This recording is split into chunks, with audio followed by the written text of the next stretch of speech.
Hey boys and girls, we've got another garden friend to talk about today. We have the bee. Bees are very, very busy little creatures. They go from flower to help pollinate them so they can grow. And another thing that they do is they help make honey. Honey is a tasty treat on a piece of toast or even with a biscuit. But today I want to read you a story about some bees. So let's get ready to listen. Sharing the flowers. Buzz, buzz, buzz. Betty Honeybee was busy visiting the flowers in the garden. She planned to visit almost 100 flowers before the day was over. She sang as she flew from flower to flower. I'm gathering nectar, nectar so sweet, it helps me make honey, a wonderful treat. As Betty flew about, she noticed another bee in the garden. Oh, thought Betty, there's Anna Bumblebee. I've noticed her before. I fly much faster than she does. My hive is bigger than hers. There are lots of worker bees in my hive, and she doesn't have many workers at all. I'm a honeybee, and she's just a bumblebee. Everyone knows that honeybees are special. Betty held up her head a little higher because she thought she was better than Anna. About that time, Anna Bumblebee and Betty flew over the same flower at the same time. Well, excuse me, said Betty rather rudely. I believe I was here first. Oh, I'm sorry, said Anna politely. I didn't see you, of course. Please go first. As Betty placed her long, narrow tongue into the pink, pretty flower, she began to sip out the nectar.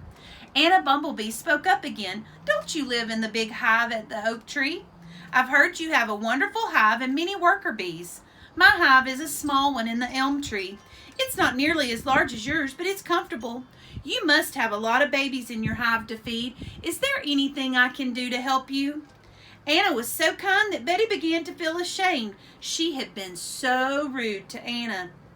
Betty said, Anna, I'm sorry I was unkind to you. I forgive you, said Anna. Let's go find some more flowers. There are pretty flowers in the gardens for both of us, said Betty, and we both need to gather nectar and pollen so we can feed our babies and have honey for the winter. The flowers need us to spread the pollen so more flowers can bloom. Let's share the flowers, and the two bees flew away. Now, boys and girls, in Ephesians 4:32 in our Bible, it reminds us to be kind one to another. So when you think about a bee, let that be a reminder to you to be kind to your friends, to be kind to those around you. Now, here's a little rhyme for you. Let's get our fist ready like this. Bees in a beehive busily buzz, working together as a good hive does, not even stopping to go to bed, making the honey that we eat with bread. Now, boys and girls, we remember in our story that bees fly from flower to flower, and the pollen from one flower sticks to the legs of the bees and gets carried to the next one that they land on. This process is called pollination, and it is necessary for flowers to grow. God uses bees to pollinate flowers. So boys and girls, just remember, the next time that you see a bee, it's busy doing the work that God has for it.